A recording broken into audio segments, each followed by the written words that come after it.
여러분, 우리가 있는 이곳은 안전합니다. 승객 여러분께서는 움직이지 마시고 자리를 지켜주세요. 최근 일본에서 큰 지진 발생으로 일본인들이 밤잠을 설치고 과거의 사건을 떠올리며 공포에 떨고 있었다고 합니다.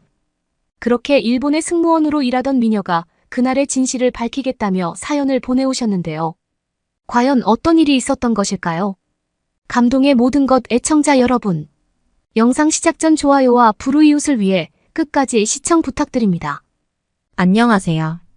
저는 도쿄에 살고 있는 32세 여성 타나카 유리코입니다. 나리타 국제공항에서 지상직 승무원으로 일하고 있어요. 평범한 일상을 보내던 제 인생이 최근 들어 완전히 뒤바뀌었어요. 매일 아침 눈을 뜨는 순간부터 잠자리에 들 때까지 불안과 공포가 저를 따라다니고 있어요. 요즘 일본에서 일어나는 일들 다들 알고 계시죠? 지진이 계속 일어나고 있고 난카이 대지진이 올 수도 있다는 공포에 온 나라가 휩싸여 있어요. 게다가 태풍까지 겹쳐서 자연재해로 인한 초토화 위기에 처해 있죠. 이런 상황에서 제가 느끼는 불안감은 말로 표현하기 힘들 정도예요. 엊그제 아침 평소와 같이 6시 알람에 일어났어요. 하지만 눈을 뜨자마자 한 일은 스마트폰으로 뉴스를 확인하는 거였죠.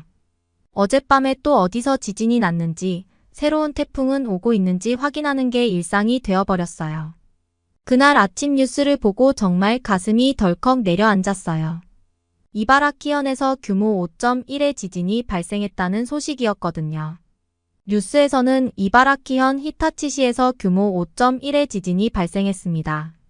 진원 깊이는 35km인 것으로 확인되었으며 다행히 쓰나미 위험은 없는 것으로 보입니다. 라고 전했어요. 하지만 정작 저에게 충격적이었던 건 도쿄 중심부에서도 진동이 느껴질 정도였습니다. 라는 말이었어요.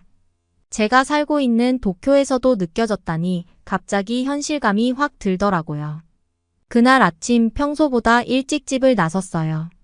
지하철역으로 걸어가는 동안 주변을 유심히 살펴봤어요. 어제와 다름없는 풍경인데도 왠지 모르게 불안했어요. 혹시 지진이 나면 저 전봇대는 괜찮을까? 저 오래된 건물은 무너지지 않을까? 이런 생각들이 머릿속을 스쳐 지나갔죠. 지하철에 탑승하고 나서도 마음이 편치 않았어요. 사람들의 표정이 예전 같지 않아요. 다들 스마트폰으로 뉴스를 보거나 SNS로 상황을 공유하느라 바빴죠. 평소엔 조용하던 지하철 안이 웅성거리는 소리로 가득 찼어요. 어제 지진 느꼈어. 이번엔 정말 큰일 날 것 같아. 이런 대화들이 귓가에 들려왔어요. 그때 갑자기 지하철이 흔들렸어요.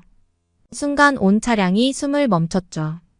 다행히 그냥 선로의 작은 굴곡 때문이었지만 그 찰나의 순간 동안 느꼈던 공포는 정말 말로 표현할 수 없었어요.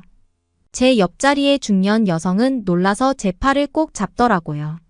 서로 모르는 사이였지만 그 순간 우리는 같은 공포를 나누고 있었죠. 나리타 공항에 도착해서도 상황은 마찬가지였어요. 동료들과 인사를 나누면서도 첫 마디가 어제 지진 느꼈어? 가 되어버렸어요. 우리는 평소처럼 업무를 시작했지만 모두의 눈빛에서 불안감을 읽을 수 있었어요. 그날 오전 저는 체크인 카운터에서 일하고 있었어요. 한 일본인 가족이 체크인을 하러 왔는데 아버지로 보이는 분이 저에게 물었어요. 혹시 오늘 비행기가 안전할까요? 지진이 또 일어나면 어쩌죠? 저는 최대한 침착하게 대답했지만 사실 저도 똑같은 불안감을 느끼고 있었어요. 점심시간 동료들과 함께 구내식당에서 식사를 하며 이야기를 나눴어요. 모두가 지진과 태풍 이야기뿐이었죠. 한 동료는 이사 갈 때 지진 위험이 낮은 지역을 찾아본다고 하더라고요. 또 다른 동료는 해외 이주를 고민 중이라고 해요. 저도 가끔 그런 생각이 들어요. 하지만 평생 살아온 이 나라를 떠난다는 게 쉬운 결정은 아니에요. 오후에는 더 충격적인 일이 있었어요. 평소에 만나던 단골 승객 중 한 분이 저를 찾아오셨어요. 70대쯤 되어 보이는 할머니셨는데 눈물을 글썽이며 말씀하시더라고요. 유리코 양, 나 일본을 떠나려고 해. 여기 있는 게 너무 무서워. 그 말씀을 듣는 순간 가슴이 찡했어요. 평생을 이 나라에서 사신 분이 떠나겠다고 하시는 걸 보니 상황이 정말 심각하구나 싶었죠.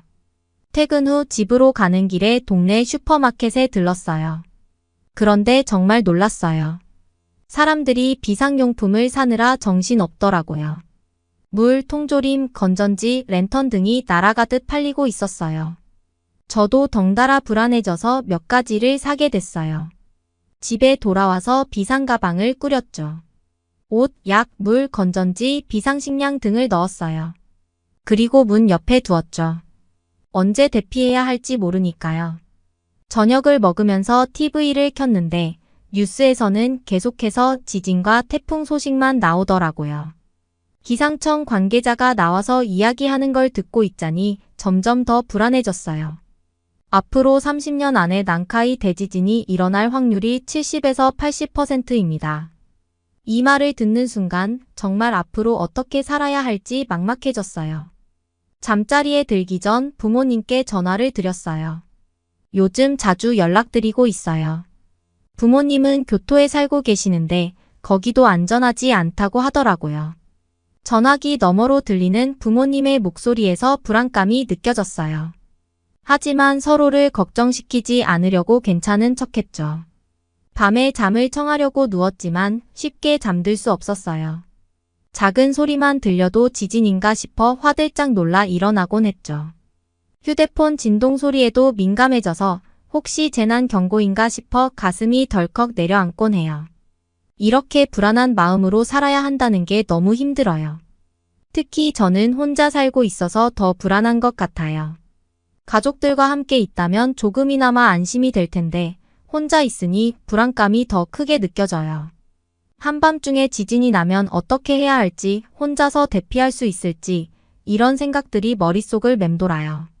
이런 상황 속에서 일상을 살아가는 게 쉽지 않아요. 매일 아침 일어나 출근하고 일하고 친구들과 만나고 취미생활을 하는 등 평범한 일상을 보내려고 노력하지만 항상 머릿속 한편에는 불안감이 자리 잡고 있어요.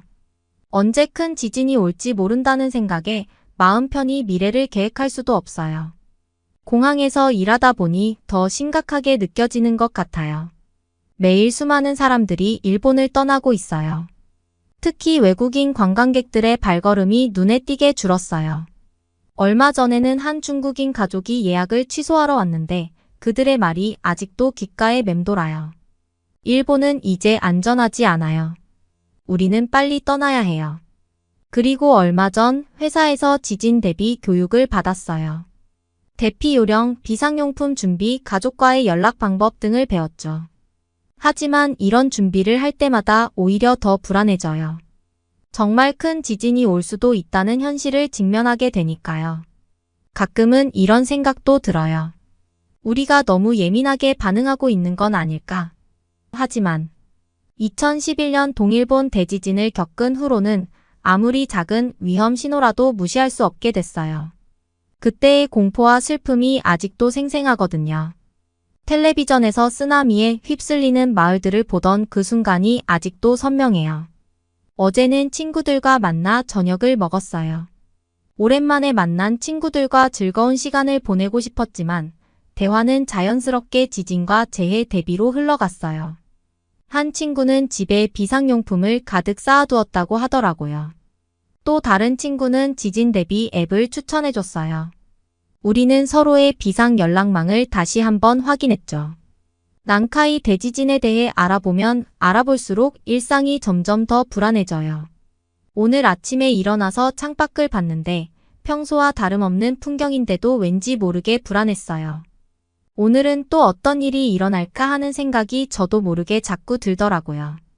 출근하면서 지하철을 탔는데 사람들의 표정이 다들 어두워 보였어요. 아니, 어쩌면 제 마음이 불안해서 그렇게 보이는 걸 수도 있겠네요. 하지만 정말로 사람들의 대화에서 지진 이야기가 자주 들려와요.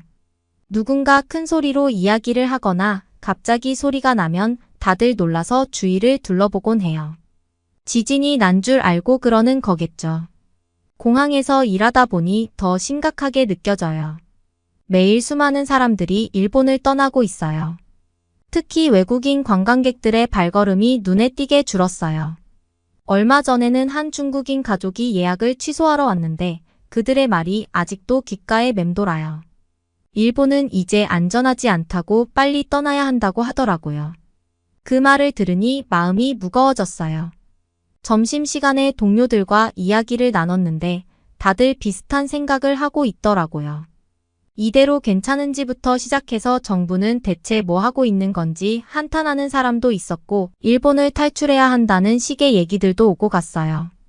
기억에 유독 남는 얘기가 있었는데 동료 중에 한 명은 자기 부모님을 시골로 보냈다고 하더라고요.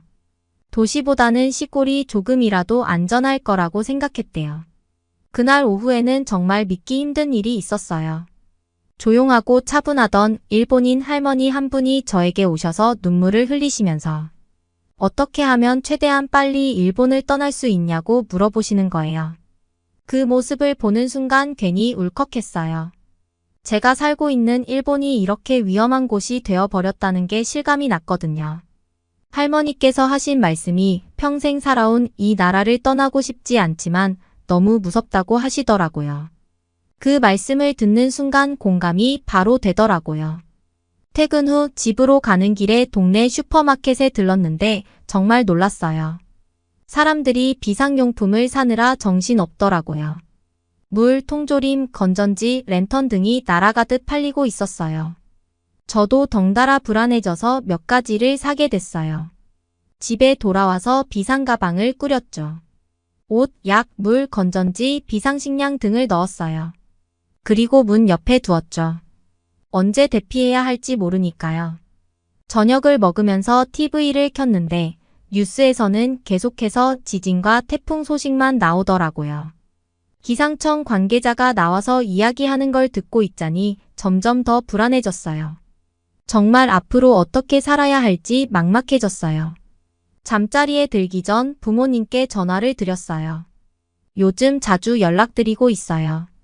부모님은 교토에 살고 계시는데 거기도 안전하지 않다고 하더라고요. 전화기 너머로 들리는 부모님의 목소리에서 불안감이 느껴졌어요. 하지만 서로를 걱정시키지 않으려고 괜찮은 척했죠. 밤에 잠을 청하려고 누웠지만 쉽게 잠들 수 없었어요. 작은 소리만 들려도 지진인가 싶어 화들짝 놀라 일어나곤 했죠. 휴대폰 진동 소리에도 민감해져서 혹시 재난 경고인가 싶어 가슴이 덜컥 내려앉곤 해요. 이렇게 불안한 마음으로 살아야 한다는 게 너무 힘들어요. 특히 저는 혼자 살고 있어서 더 불안한 것 같아요. 가족들과 함께 있다면 조금이나마 안심이 될 텐데 혼자 있으니 불안감이 더 크게 느껴져요. 한밤중에 지진이 나면 어떻게 해야 할지, 혼자서 대피할 수 있을지 이런 생각들이 머릿속을 맴돌아요. 다음 날 아침 회사에 도착해서도 상황은 마찬가지였어요. 동료들과 인사를 나누면서도 첫 마디가 어제 지진 느꼈어? 가 되어버렸어요. 업무 중에도 지진 속보나 기상 정보를 수시로 확인하는 게 일상이 됐죠. 한 번은 회의 중에 누군가의 휴대폰에서 긴급 재난 문자 알림음이 울렸는데 순간 회의실 전체가 얼어붙었어요. 다행히 오류였지만 그 찰나의 순간 동안 느꼈던 공포는 정말 말로 표현할 수 없었어요. 점심시간에 휴게실에서 TV를 보고 있었는데 마침 난카이 대지진에 관한 특집 방송을 하고 있었어요. 전문가들이 나와서 지진의 위험성과 대비책에 대해 이야기하고 있었죠. 그중 한 전문가의 말이 특히 기억에 남아요. 난카이 대지진은 언제 일어날지 정확히 예측할 수 없지만 우리가 할 수 있는 건 최대한 준비하는 거래요. 개인적으로는 비상용품을 준비하고 대피 계획을 세우는 게 중요하대요. 이 말을 듣고 조금은 마음이 가벼워졌어요. 그래요, 우리가 할 수 있는 건 준비하는 거예요. 공포에 질려 아무것도 하지 않는 것보다는 할 수 있는 준비를 하는 게 훨씬 낫겠죠. 그날 저녁 집에 돌아와서 비상용품을 다시 한번 점검했어요. 물, 식량, 손전등, 라디오, 구급상자 등을 챙겼죠. 그리고 가족들과 연락 방법도 다시 확인했어요. 하지만 이렇게 준비를 하면서도 마음 한구석이 불안해요. 과연 이 정도 준비로 충분할까? 정말 큰 지진이 오면 이런 준비가 무슨 소용이 있을까?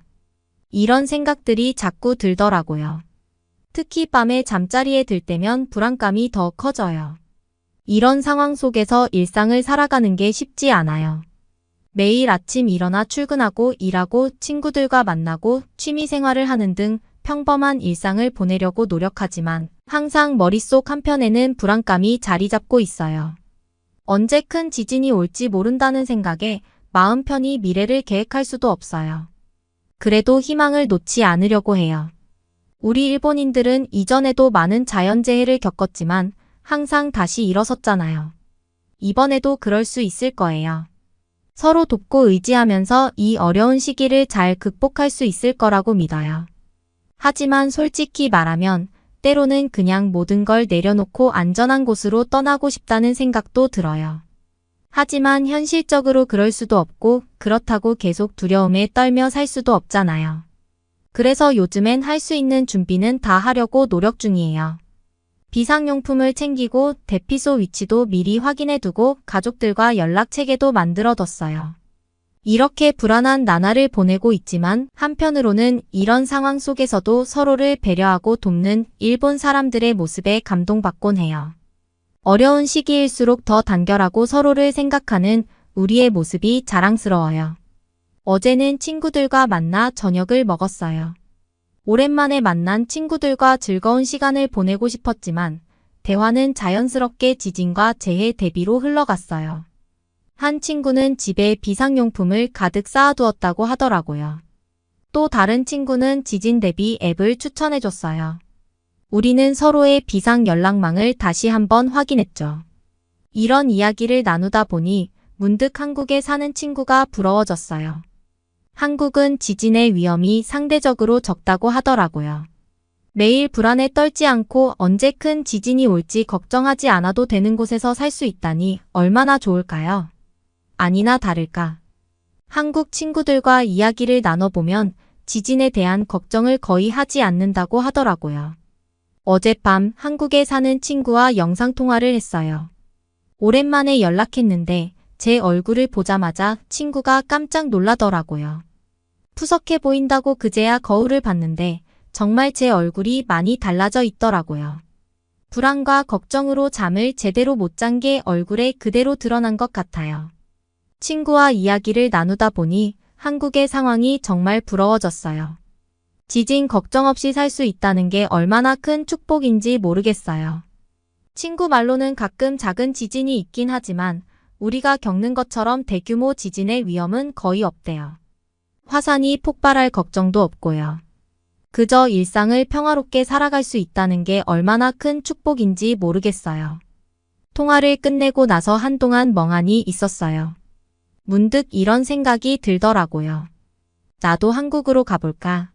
하지만 곧바로 현실적인 문제들이 떠올랐죠. 언어도 다르고 문화도 다르고 무엇보다 여기 일본에 제 인생의 모든 것이 있는데 그걸 다 버리고 갈 수 있을까? 오늘 아침 그 생각을 안고 출근했어요. 평소와 같이 나리타 공항으로 향하는 전철에 올랐는데 옆자리 승객의 대화가 귀에 들어왔어요. 젊은 부부 같았는데 해외 이주에 대해 이야기하고 있더라고요. 남편이 호주에 이직 제안을 받았다면서 지진 위험 때문에 진지하게 고민 중이라고 하더라고요. 그 말을 듣고 있자니 제 마음도 복잡해졌어요. 공항에 도착해서 업무를 시작했는데 오늘따라 외국으로 떠나는 일본인들이 눈에 많이 띄었어요. 한 중년 부부가 체크인 카운터에 오셨는데 표정이 어두워 보이셨어요. 이야기를 나눠보니 자녀들을 데리고 캐나다로 이민 간다고 하시더라고요. 난카이 대지진 때문에 더 이상 일본에 있을 수 없다고 하셨어요. 그 말을 듣는 순간 제 마음 한구석이 찌릿하더라고요. 점심시간에 동료들과 이야기를 나누다 보니 저만 이런 생각을 하고 있는 게 아니더라고요. 한 동료는 뉴질랜드 워킹홀리데이를 알아보고 있다고 하고 또 다른 동료는 싱가포르에 있는 회사에 이력서를 넣었다고 해요. 다들 각자의 방식으로 탈출구를 찾고 있는 것 같았어요. 오후에 잠깐 휴식 시간이 생겨서 스마트폰으로 뉴스를 봤는데 또 지진 소식이 나오더라고요. 이번엔 후쿠시마 앞바다에서 규모 5.8의 지진이 발생했대요. 다행히 쓰나미 위험은 없다고 하지만 가슴이 덜컥 내려앉더라고요. 이런 소식을 들을 때마다 불안감이 커져요. 퇴근 후 집으로 가는 길에 대형 서점에 들렀어요. 해외 이주에 관한 책을 찾아봤죠. 외국에서 새삼 시작하기, 글로벌 시대의 해외 취업 같은 책들이 눈에 띄더라고요. 한 권을 사서 집에 왔어요. 책을 읽으면서 이런저런 생각이 들었어요. 정말 일본을 떠나는 게 해결책일까? 아니면 그저 도망치는 건 아닐까? 밤늦게까지 책을 읽다가 잠이 들었는데 꿈에서 큰 지진이 나는 걸 봤어요. 땅이 갈라지고 건물이 무너지는 광경이 너무 생생해서 식은땀을 흘리며 깼어요. 한동안 진정이 안 돼서 물을 마시러 부엌에 갔는데 창밖으로 보이는 도쿄의 야경이 왠지 모르게 쓸쓸해 보이더라고요. 다음 날 회사에서 긴급 회의가 있었어요. 회사 차원에서 지진 대비 매뉴얼을 새로 만들었다면서 교육을 한다고 하더라고요. 대피 요령, 비상 연락망 구축, 업무 연속성 계획 등을 자세히 설명해 주셨어요.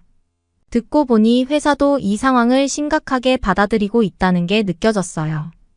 회의가 끝나고 나서 저희 팀장님이 저를 따로 불러 이야기를 나누셨어요.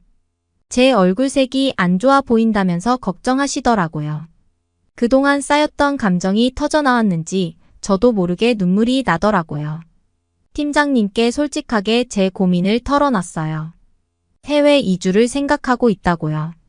팀장님은 잠시 침묵하시더니 본인의 경험을 이야기해 주셨어요. 2011년 동일본 대지진 때 가족들과 함께 호주로 이주를 고려했었대요. 하지만 결국 일본에 남기로 결정했다고 해요. 왜 그런 선택을 하셨는지 물어봤더니 이렇게 대답하시더라고요. 우리가 이 땅을 지켜야 해. 도망가는 게 능사는 아니야. 함께 힘을 모아 이 위기를 극복해 나가는 게 우리의 역할이지. 그 말씀을 듣고 나니 마음이 조금은 가벼워졌어요. 그래요, 어쩌면 제가 너무 쉽게 포기하려고 했던 건지도 모르겠어요. 이 땅에서 이 사람들과 함께 어려움을 극복해 나가는 것. 그것도 하나의 선택이 될 수 있겠죠.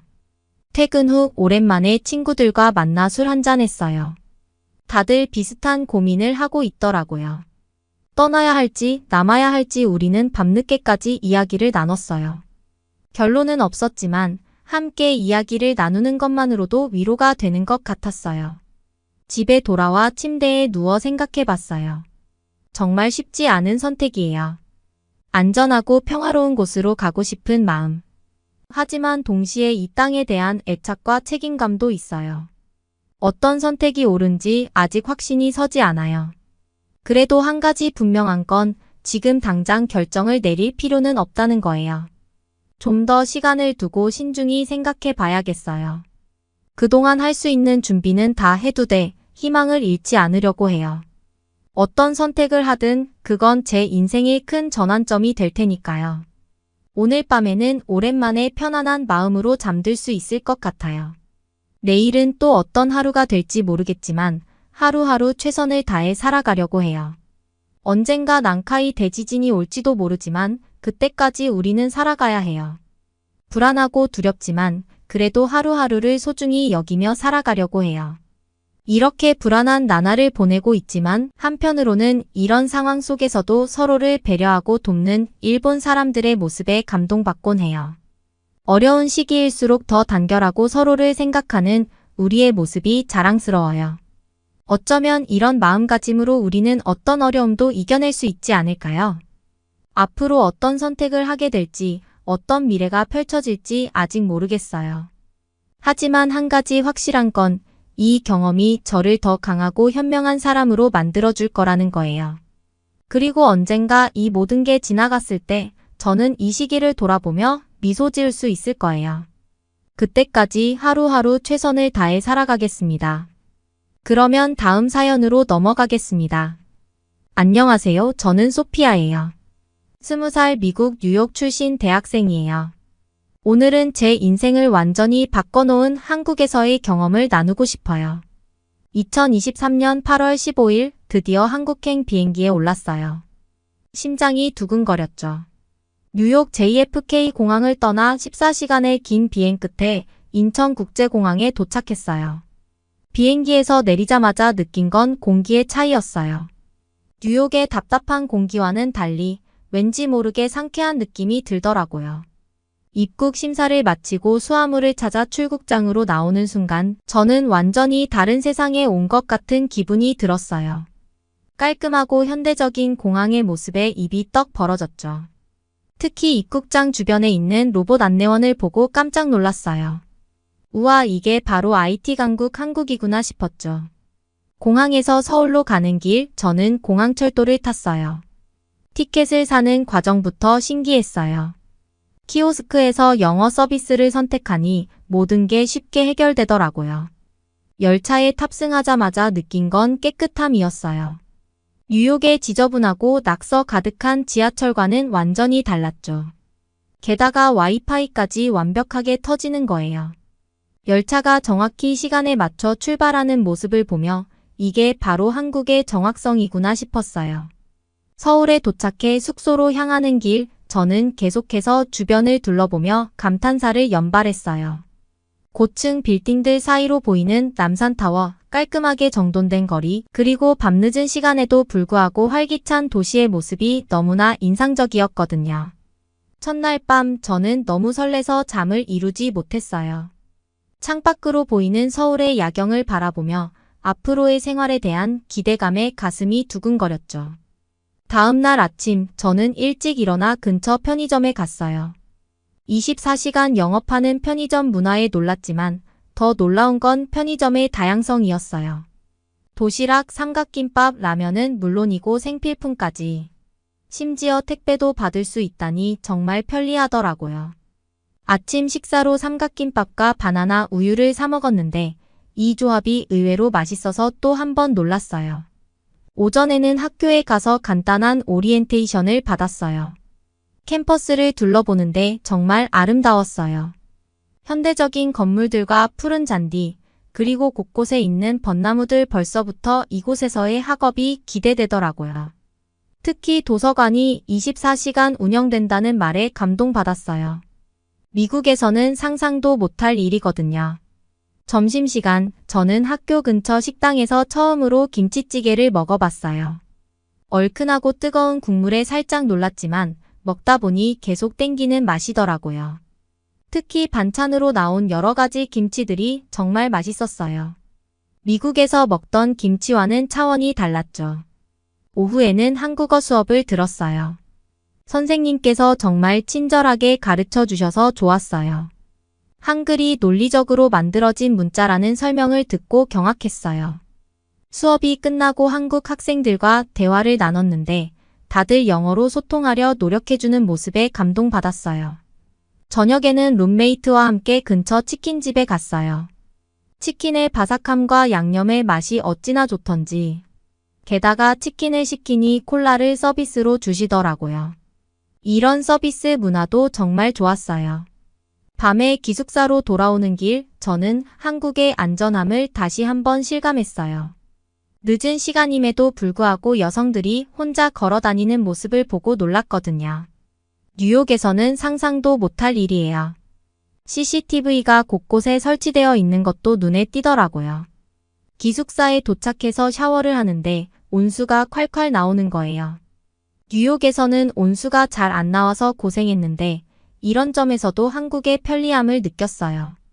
잠들기 전 창밖으로 보이는 서울의 야경을 바라보며 오늘 하루를 되새겨봤어요. 모든 것이 새롭고 신기했지만 동시에 왠지 모르게 편안함도 느껴졌어요. 이곳에서의 생활이 정말 기대된다는 생각과 함께 달콤한 꿈나라로 빠져들었답니다. 다음 날 아침 저는 일찍 일어나 근처 카페에 가기로 했어요. 학교 앞 골목에 있는 작은 카페였는데 들어가자마자 향긋한 커피 향에 기분이 좋아졌어요. 바리스타님께서 친절하게 주문을 받아주셨는데 제가 서툰 한국어로 아이스 아메리카노 주세요. 라고 말하자 환하게 웃으시며 칭찬해 주시더라고요. 그 작은 친절에 하루를 기분 좋게 시작할 수 있었어요.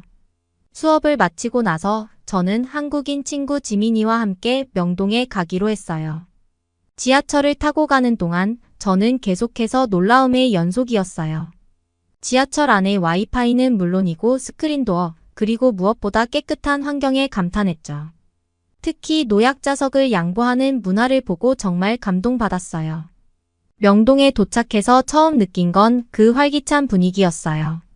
거리 곳곳에서 들리는 K-팝 음악, 화장품 가게마다 진열된 다양한 제품들, 그리고 길거리 음식 냄새까지.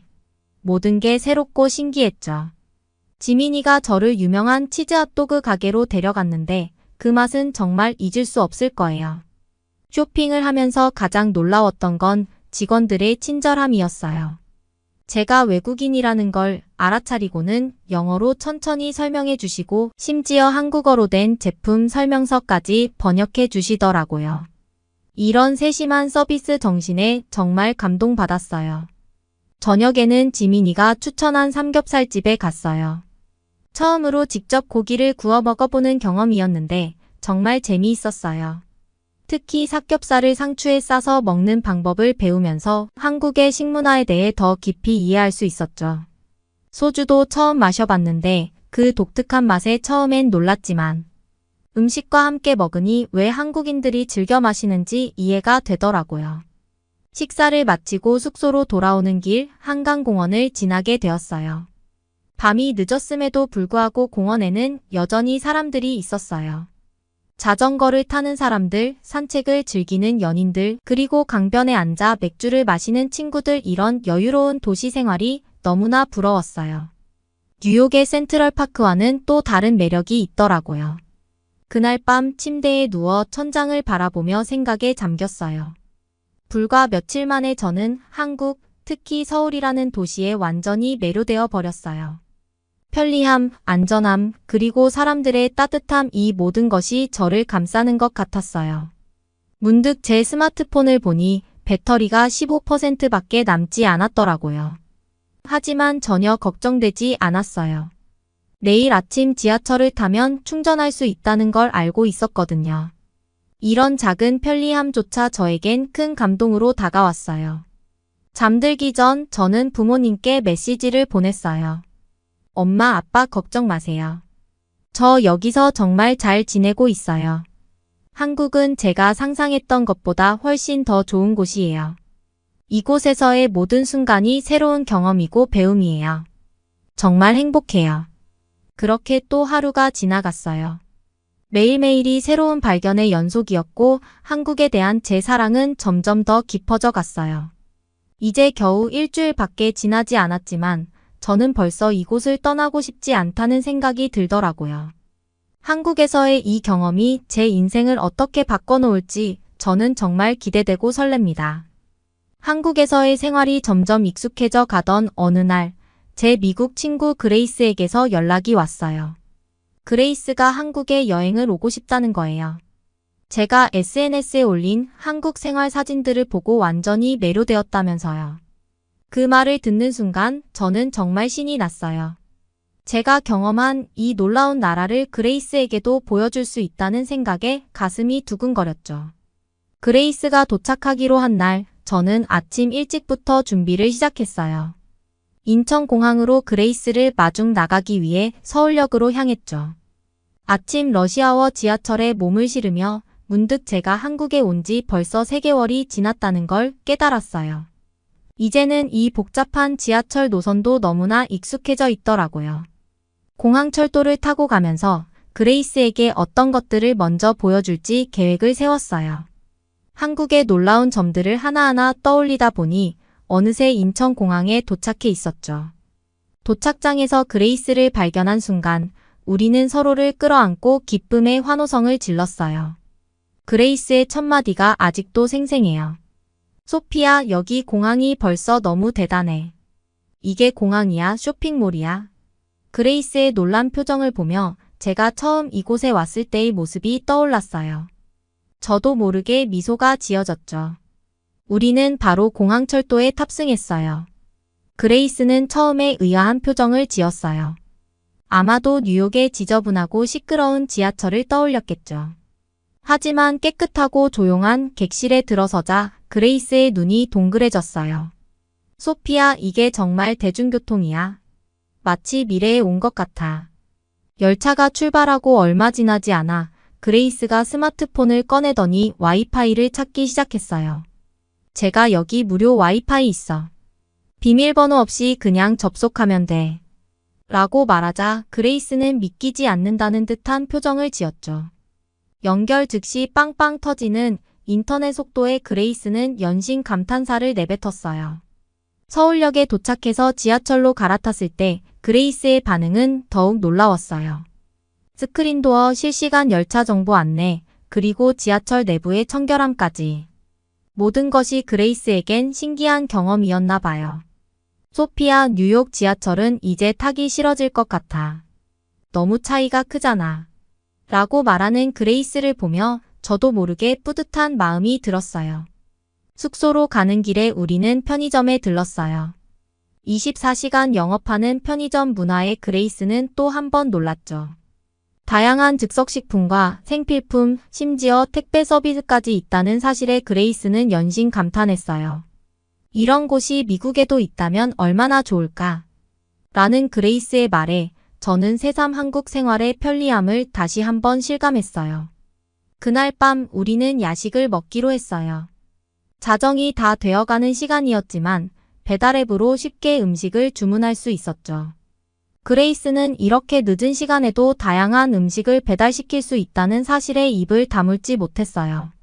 30분도 안 되어 도착한 치킨과 떡볶이를 보고 그레이스는 눈을 동그랗게 떴죠.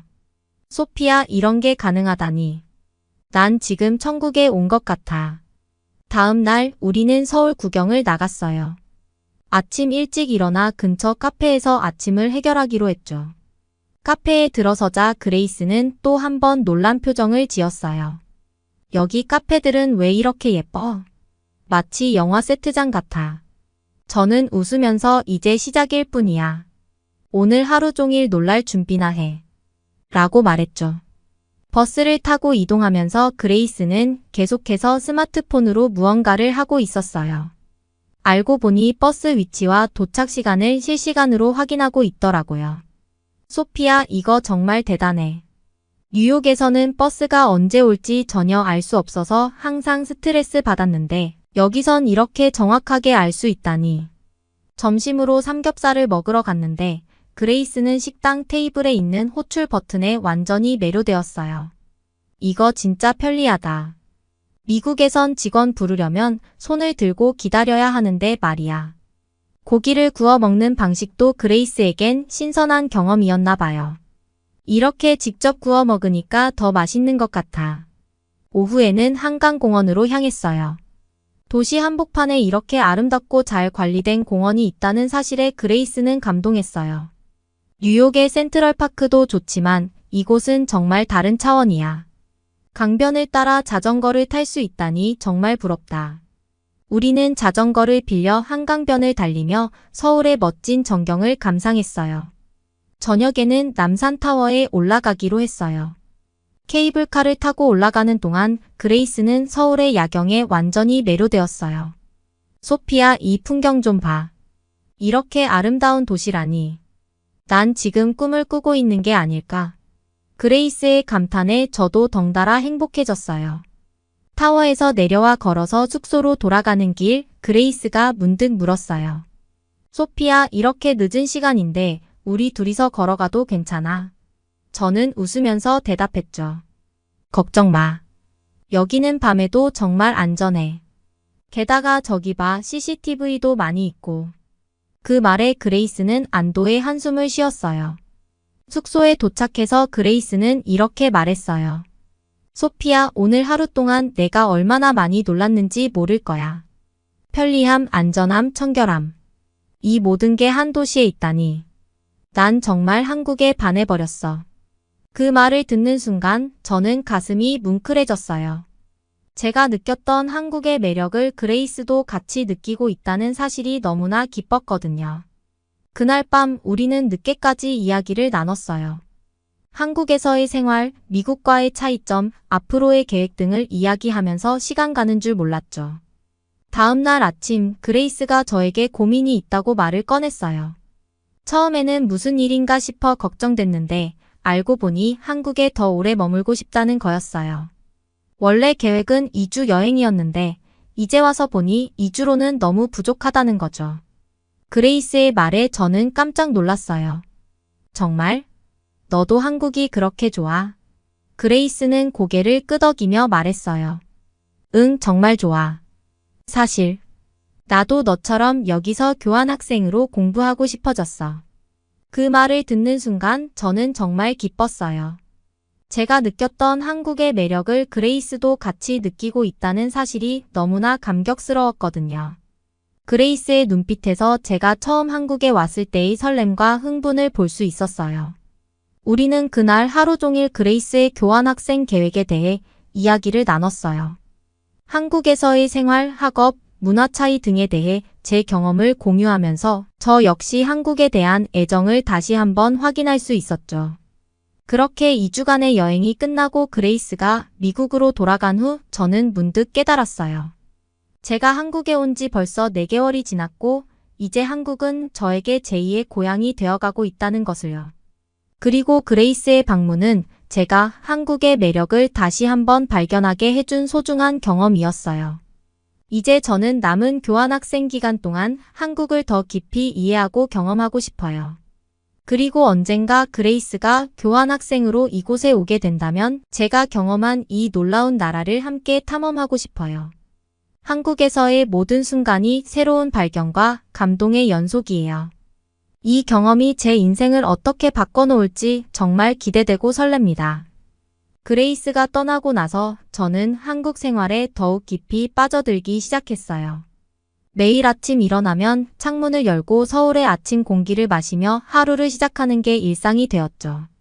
오늘도 그렇게 하루를 시작했어요. 아침 수업을 마치고 나오는데 한국인 친구 민지가 다가와 주말에 같이 부산 여행을 가자고 제안했어요. 부산이라. 서울 밖으로 나가본 적이 없었는데 이번 기회에 한국의 다른 도시도 경험해보고 싶다는 생각이 들었어요. 주말이 되어 우리는 KTX를 타고 부산으로 향했어요. 기차에 오르는 순간부터 놀라움의 연속이었죠. 넓은 좌석, 깨끗한 환경, 그리고 와이파이까지. 미국의 암트랙과는 비교도 안 되는 수준이었어요. 창밖으로 스쳐 지나가는 한국의 시골 풍경을 보며 이제야 서울 밖 한국의 모습을 보게 되는구나 하는 생각이 들었어요. 3시간 만에 부산에 도착했어요. 서울과는 또 다른 분위기의 도시 풍경에 눈을 뗄 수 없었죠.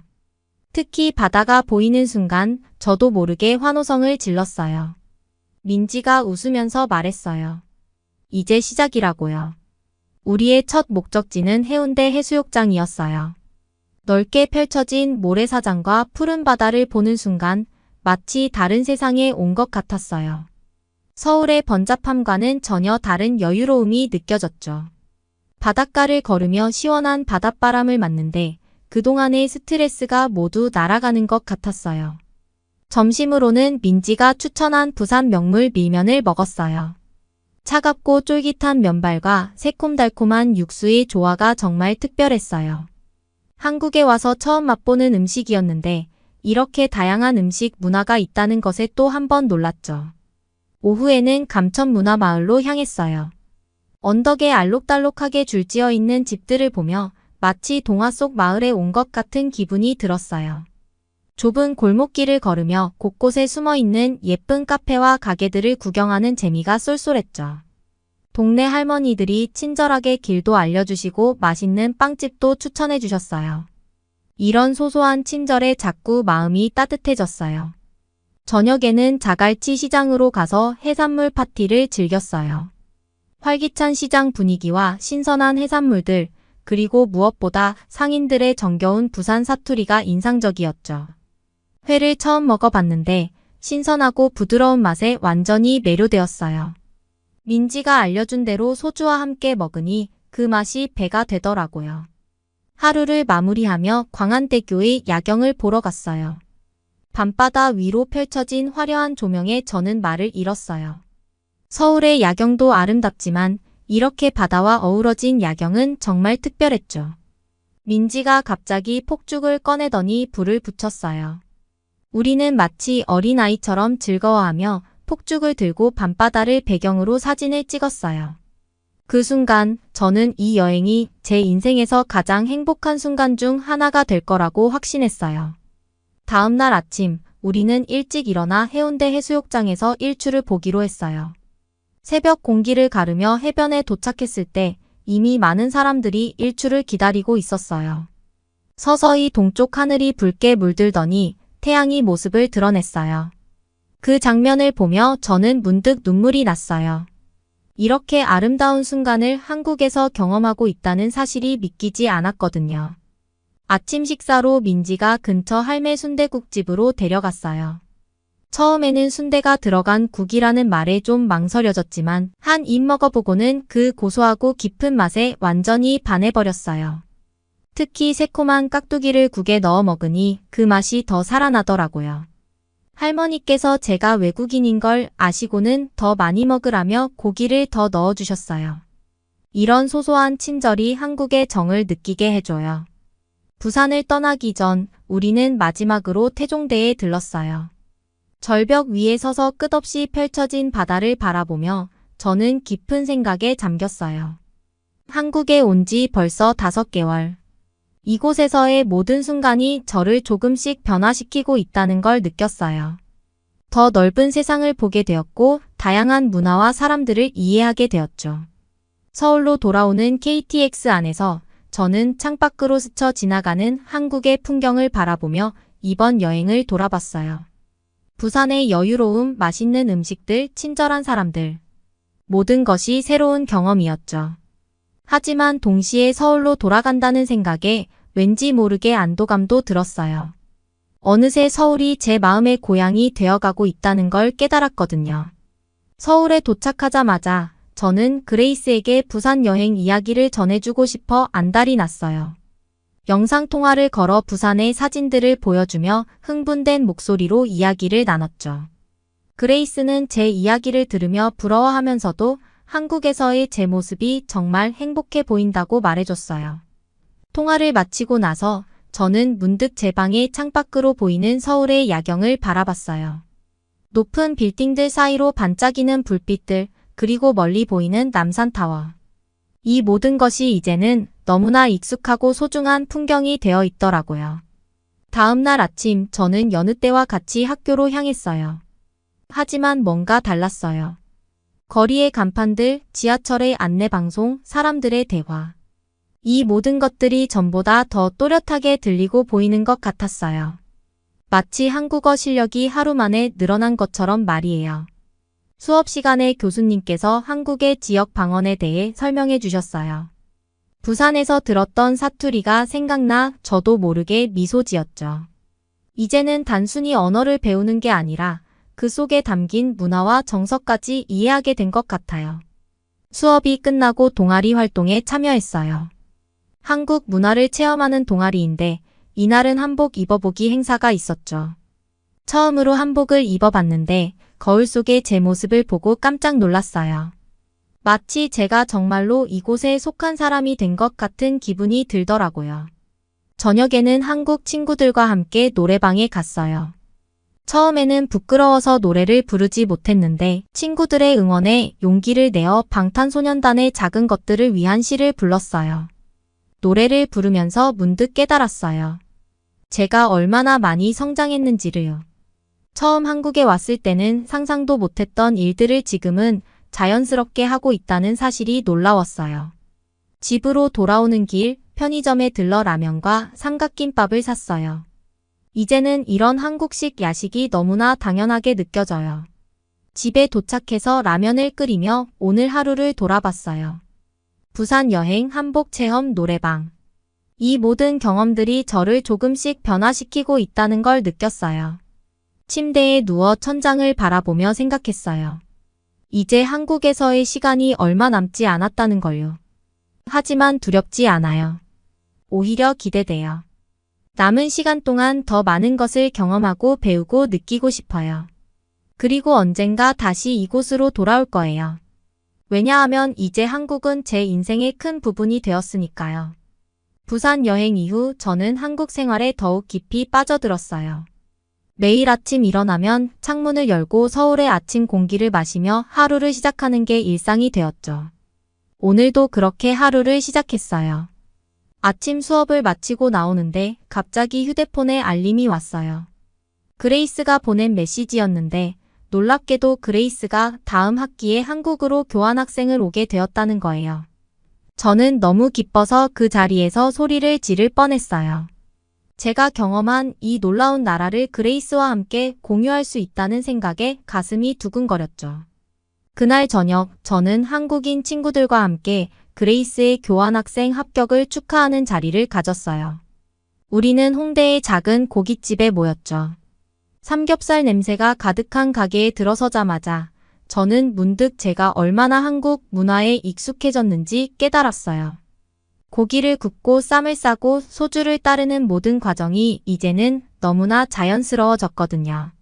친구들과 이야기를 나누다 보니 제가 처음 한국에 왔을 때의 모습이 떠올랐어요. 당시에는 모든 것이 낯설고 어색했는데 지금은 이렇게 한국 친구들과 어울려 웃고 떠들며 시간을 보내고 있네요. 문득 가슴이 뭉클해졌어요. 다음 날 저는 그레이스의 한국 생활을 준비하는데 도움을 주기로 마음먹었어요. 먼저 그레이스가 묵을 기숙사 근처를 둘러보기로 했죠. 아침 일찍 일어나 지하철을 탔는데 평소와 다르게 주변을 유심히 관찰하게 되더라고요. 그레이스의 눈으로 이 도시를 보려고 노력했거든요. 기숙사 주변은 조용하고 아늑한 대학가였어요. 편의점, 카페, 작은 식당들이 즐비해 있었죠. 특히 24시간 운영되는 스터디 카페를 보면서 그레이스가 이곳에서 공부하는 모습을 상상해 봤어요. 아마 처음에는 한국의 빠른 생활 리듬에 적응하느라 힘들어하겠지만 곧 이 편리함에 매료될 거라고 확신했죠. 점심으로는 근처 분식집에서 떡볶이와 튀김을 먹었어요.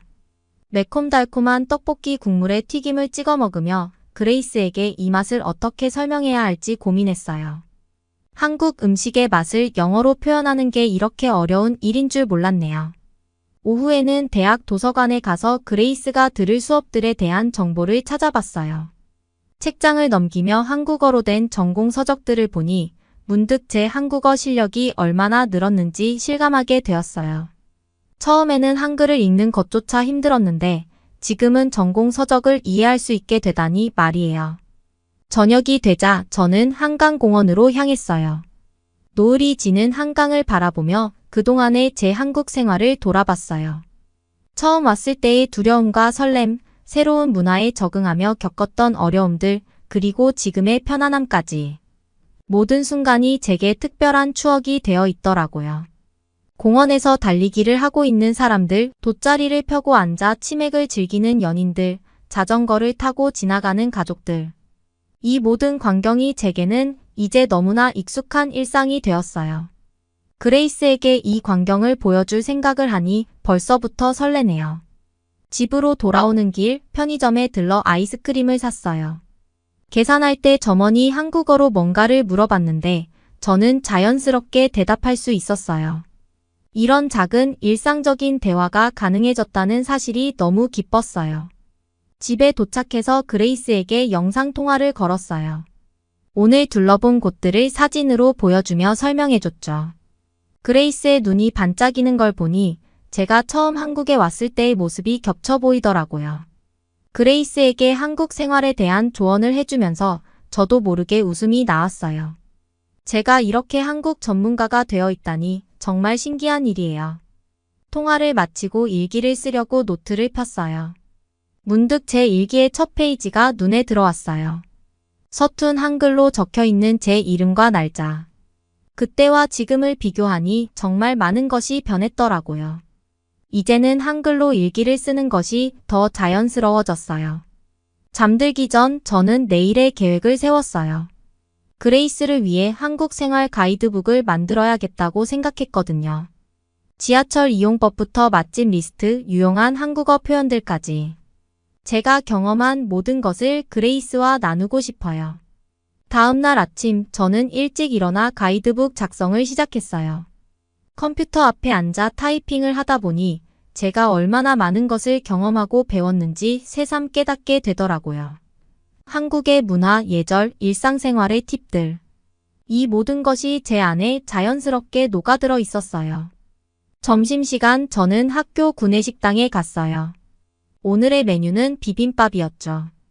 밥 위에 올려진 다양한 나물들과 고추장을 쓱쓱 비비며 문득 이 맛을 그레이스에게 어떻게 설명해야 할지 고민했어요. 한국 음식의 맛과 향을 글로 표현하는 게 이렇게 어려운 일인 줄 몰랐네요. 오후 수업 시간 교수님께서 한국의 전통 문화에 대해 설명해 주셨어요. 예전에는 이해하기 어려웠던 내용들이 이제는 쉽게 와닿더라고요. 특히 정 문화에 대한 설명을 들으며 제가 경험한 한국인들의 따뜻함과 정이 떠올랐어요. 수업이 끝나고 저는 도서관에 가서 그레이스를 위한 가이드북 작성을 이어갔어요. 한국의 대중교통 시스템, 편의점 문화, 배달, 앱 사용법 등을 적으면서 이 모든 것들이 제게 얼마나 편리하고 소중한지 다시 한번 느꼈어요. 저녁에는 한국인 친구들과 함께 노래방에 갔어요. 처음 노래방에 갔을 때는 너무 부끄러워서 노래를 부르지 못했는데 이제는 신나게 노래를 부르고 춤도 추네요. K-팝 노래를 부르면서 그레이스에게 이 곡들을 어떻게 소개할지 생각해봤어요. 집으로 돌아오는 길, 늦은 밤임에도 불구하고 거리는 여전히 활기찼어요. 24시간 운영되는 식당들, 편의점, 그리고 늦은 밤까지 공부하는 학생들. 이 모든 것이 한국의 특별한 모습이라는 걸 새삼 깨달았어요. 집에 도착해서 샤워를 하고 침대에 누웠어요. 오늘 하루 동안 그레이스를 위해 준비한 것들을 생각하니 문득 제가 얼마나 성장했는지 실감하게 되더라고요. 한국에 처음 왔을 때의 저는 모든 것이 낯설고 두려웠는데 이제는 다른 사람을 안내할 수 있을 만큼 이곳에 익숙해졌네요. 잠들기 전 저는 그레이스에게 메시지를 보냈어요. 한국에서의 생활이 기대되니 걱정 마, 내가 내 곁에서 모든 걸 도와줄게. 이 메시지를 보내면서 저는 다시 한 번째 유학 생활을 돌아봤어요. 힘들었던 순간도 있었지만 그 모든 순간이 저를 성장시켰고 지금의 제가 되게 해주었다는 걸 깨달았어요. 이제 곧 제 교환학생 기간이 끝나가지만 그레이스가 오면 제 한국 생활은 새로운 챕터를 맞이하게 될 것 같아요.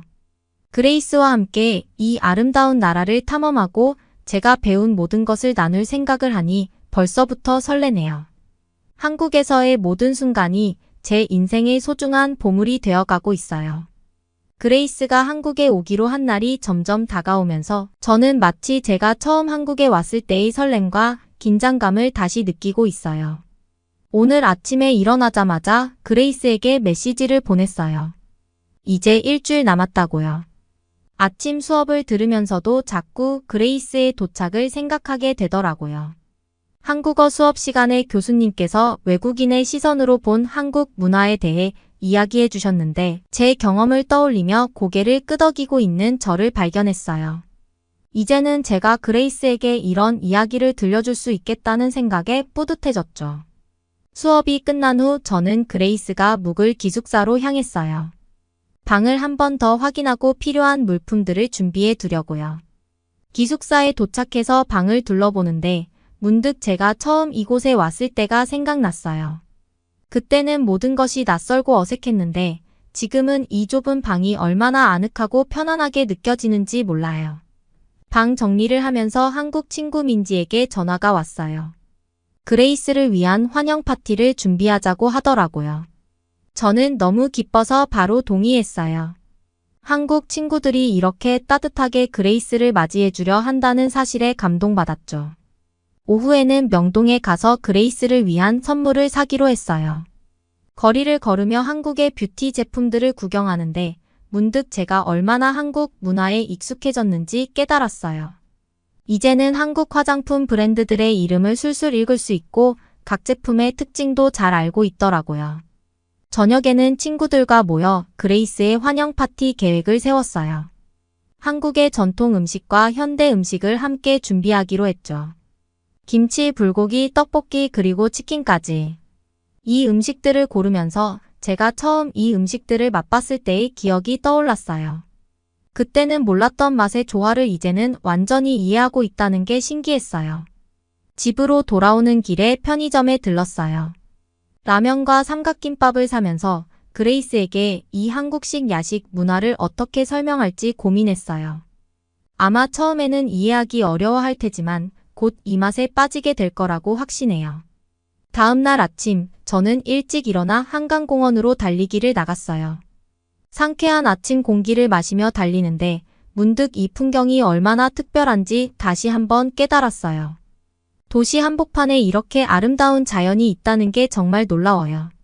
그레이스도 이 풍경을 보면 깜짝 놀랄 거예요. 오전에는 학교 도서관에서 공부를 했어요.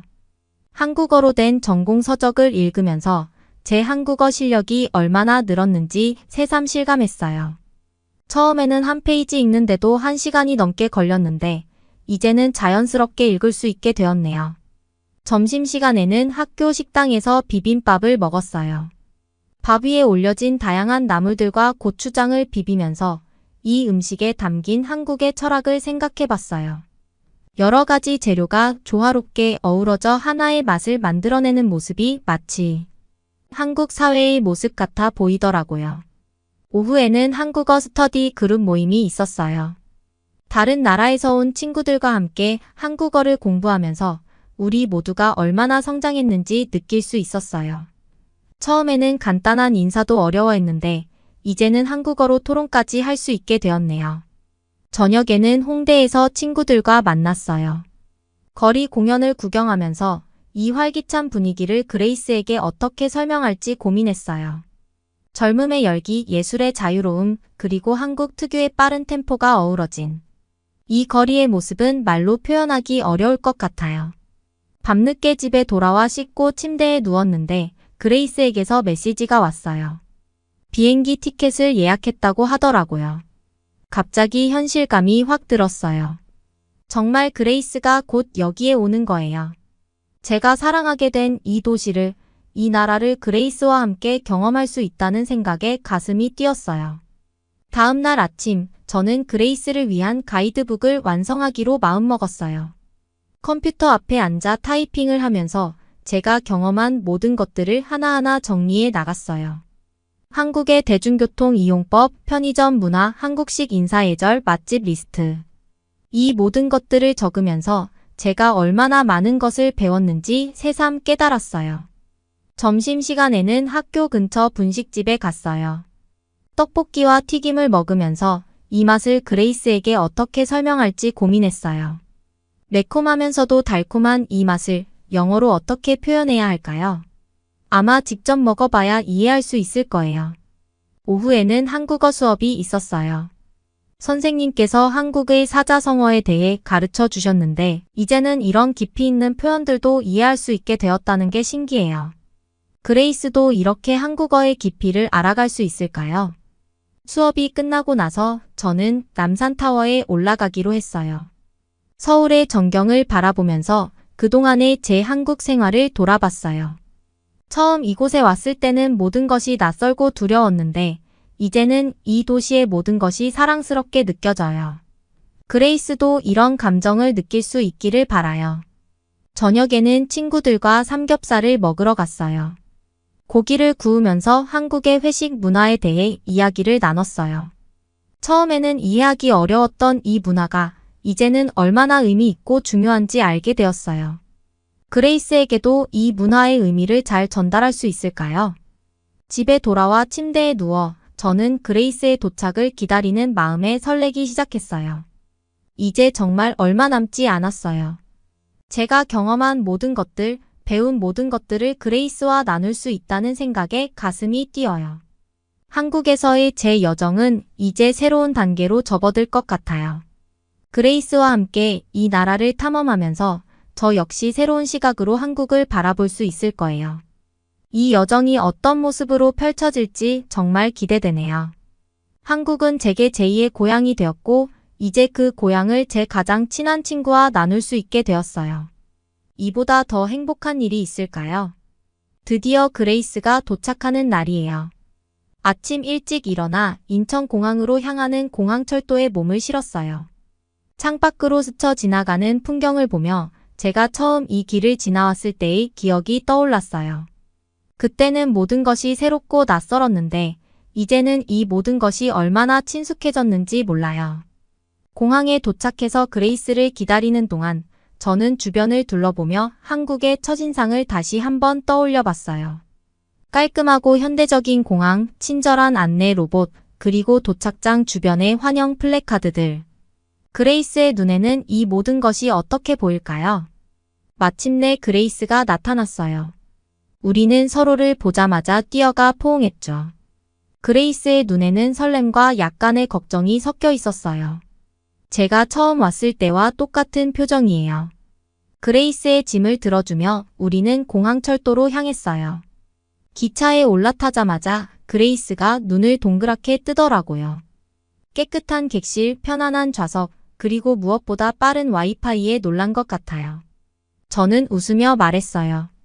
이건 시작일 뿐이라고요.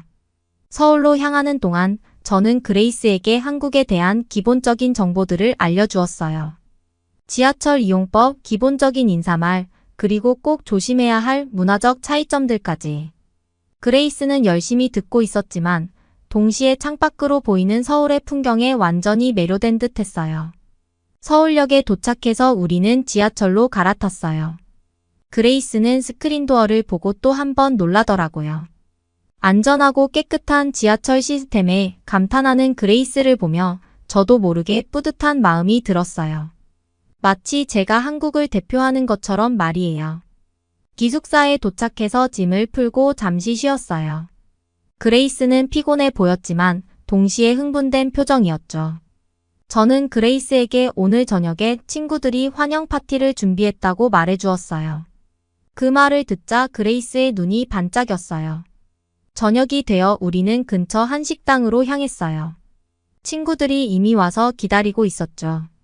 그레이스를 소개하자 모두가 반갑게 맞아주었어요. 한국어로 인사하는 그레이스를 보며 친구들이 박수를 쳤어요. 그 순간 저는 문화의 경계를 넘어 서로를 이해하고 존중하는 이 순간이 얼마나 아름다운지 깨달았어요. 식사가 시작되고 친구들은 그레이스에게 하나씩 한국 음식을 소개해주기 시작했어요. 불고기, 김치, 된장찌개. 처음 보는 음식들에 그레이스는 조심스럽게 접근했지만 맛을 보더니 눈을 크게 뜨고 맛있다고 말하더라고요. 특히 김치를 처음 먹어본 그레이스의 반응은 정말 재미있었어요. 처음에는 매워서 놀랐지만 곧 그 맛에 빠져들더라고요. 식사 후 우리는 근처 노래방으로 향했어요. 그레이스에게 노래방 문화를 설명해 주었는데 처음에는 이해하지 못하는 듯 했어요. 하지만 실제로 들어가서 노래를 부르기 시작하자 그레이스도 점점 흥에 겨워하더라고요. K-팝 노래를 같이 부르면서 우리는 모두 하나가 된 것 같은 기분이 들었어요. 밤늦게 기숙사로 돌아오는 길 그레이스가 문득 말했어요. 하루 만에 이렇게 많은 것을 경험하게 될 줄 몰랐다고요. 저는 웃으며 대답했어요. 이제 시작일 뿐이라고 앞으로 더 많은 놀라운 경험들이 기다리고 있다고요. 다음 날 아침 우리는 일찍 일어나 한강공원으로 향했어요. 아침 운동을 하는 사람들, 자전거를 타는 가족들, 요가를 하는 젊은이들. 그레이스는 이 모든 광경을 신기한 듯 바라보았어요. 도시 한복판에 이렇게 아름다운 자연이 있다는 사실에 놀라워하더라고요. 점심으로는 길거리 음식을 먹기로 했어요. 떡볶이, 순대, 어묵. 그레이스는 처음 보는 음식들에 호기심 가득한 표정이었어요. 특히 떡볶이의 매콤한 맛에 연신물을 마시면서도 계속 먹는 모습이 재미있었어요. 오후에는 경복궁을 방문했어요. 웅장한 궁궐 건축과 아름다운 정원을 보며 그레이스는 한국의 역사와 문화에 대해 끊임없이 질문했어요. 저는 최선을 다해 설명해 주었지만 가끔은 제가 미처 알지 못했던 부분들도 있어서 함께 공부하는 기분이 들었어요. 저녁에는 남산타워에 올라갔어요. 서울의 야경을 바라보며 그레이스는 감탄을 금치 못했어요. 끝없이 펼쳐진 도시의 불빛들, 그 사이로 흐르는 한강. 이 모든 것이 마치 꿈 같다고 하더라고요. 저는 그 순간 제가 얼마나 이 도시를 사랑하게 되었는지 다시 한번 깨달았어요. 일주일이 지나고 그레이스는 점점 한국 생활에 적응해가고 있었어요. 지하철을 혼자 타고 다니기 시작했고 간단한 한국어로 대화도 할 수 있게 되었죠. 편의점에서 혼자 라면을 사 먹는 모습을 보고 저는 왠지 모를 뿌듯함을 느꼈어요. 어느 날 저녁 그레이스가 저에게 고마움을 표현했어요. 한국에 대해 많은 것을 알려주고 이렇게 특별한 경험을 할 수 있게 해줘서 고맙다고요. 그 말을 듣는 순간 저는 문득 제 유학 생활을 돌아보게 되었어요. 처음에는 낯설고 두려웠던 이곳이 이제는 제 인생의 큰 부분이 되었다는 사실이 새삼 놀랍게 느껴졌어요. 그레이스의 방문으로 인해 저는 한국을 새로운 시각으로 바라보게 되었어요. 당연하게 여겼던 것들의 특별함을 다시 한번 깨닫게 되었고, 아직 제가 모르는 한국의 모습들도 있다는 것을 알게 되었죠. 이제 저는 그레이스와 함께 한국을 더 깊이 이해하고 경험하고 싶어요. 한국에서의 제 여정은 여전히 진행 중이에요. 그레이스의 방문으로 새로운 장이 열렸고, 앞으로 어떤 경험들이 기다리고 있을지 정말 기대돼요. 이 나라, 이 문화, 이 사람들. 모든 것이 제 인생의 소중한 부분이 되었어요. 그리고 이 모든 것을 그레이스와 함께 나눌 수 있다는 사실이 저를 더욱 행복하게 만들어요. 한국에서의 시간이 얼마나 더 남았는지는 모르겠어요. 하지만 한 가지 확실한 건 이곳에서의 모든 순간이 제 인생의 가장 특별한 시간이 될 거라는 거예요. 그리고 언젠가 한국을 떠나게 되더라도 이곳에서의 추억과 경험은 영원히 제 마음속에 남아있을 거예요. 한국 정말 고마워요. 그리고 사랑해요.